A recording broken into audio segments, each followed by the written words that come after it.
Hi, welcome to Kalappura kitchen. ഇന്ന് നമ്മൾ ചെയ്യാൻ പോകുന്നത് ഒരു ഭരണി തൈര് സോഡയാണ് ചെയ്യാൻ പോകുന്നത്. ഇത് ഇപ്പോഴത്തെ വേനൽ ചൂടിന് ഏറ്റവും പറ്റിയ ഒരു എനർജി ഡ്രിങ്കാണ്. ഉച്ചയ്ക്കൊക്കെ കഴിക്കാൻ പറ്റിയില്ലെങ്കിലും ഇതുപോലെ ഒരെണ്ണം അങ്ങ് കഴിച്ചു കഴിഞ്ഞാൽ ഭയങ്കര എനർജി ലെവൽ അങ്ങ് ഹൈയാത്ത രീതിയിലുള്ള ഒരു സംഭവമാണ് നമ്മൾ കാണിക്കാൻ പോകുന്നത്. അപ്പം നമ്മളിത് ഇങ്ങനെ ഒരു ഭരണി എടുത്ത് വെച്ചിട്ടുണ്ട്. നമ്മുടെയൊക്കെ വീട്ടിലുണ്ടാവുന്ന അല്ലെങ്കിൽ വാങ്ങിക്കാൻ പറ്റുന്ന നല്ല കട്ട തൈരാണ്. ഇപ്പോൾ ഞാൻ മിൽക്കി മിസ്റ്റിൻ്റെ കടയാണ് വാങ്ങിയിരിക്കുന്നത്. അപ്പം നമുക്ക് ഈ തൈരൊന്ന് പൊട്ടിച്ചൊഴിക്കാം. ഞാനിപ്പോൾ ഇതിൻ്റെ ഭരണിയുടെ ഒരു പകുതിയോളം തൈരെടുത്തിട്ടുണ്ട്. ഒരു പച്ചമുളക് ചെറിയ കഷ്ണങ്ങളായിട്ട് നുറുക്കിയത്, പിന്നെ ഒരു 2-3 ചുവന്നുള്ളി, ഇഞ്ചി. അപ്പം നമുക്കിതൊന്ന് ചതച്ചെടുക്കാം. പച്ചമുളക്, ഒരു 3 ചുവന്നുള്ളി, 2 കഷ്ണം ഇഞ്ചി.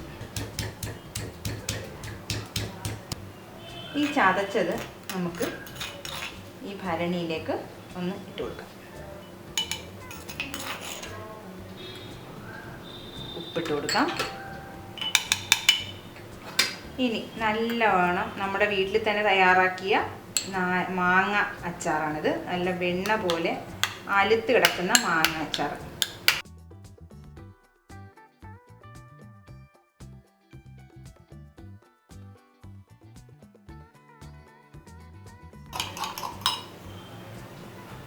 ഇനിയാണ് ഇതിൻ്റെ അടുത്ത ഇൻഗ്രീഡിയൻ്റായ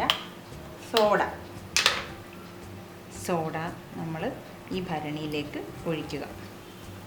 ആ ഭരണി അങ്ങ് ഫുള്ളായി നിൽക്കത്തക്ക രീതിയിലുള്ള സോഡ ഒഴിക്കുക. നന്നായിട്ട് എല്ലാം ചേർത്തൊന്ന് മിക്സ് ചെയ്യുക.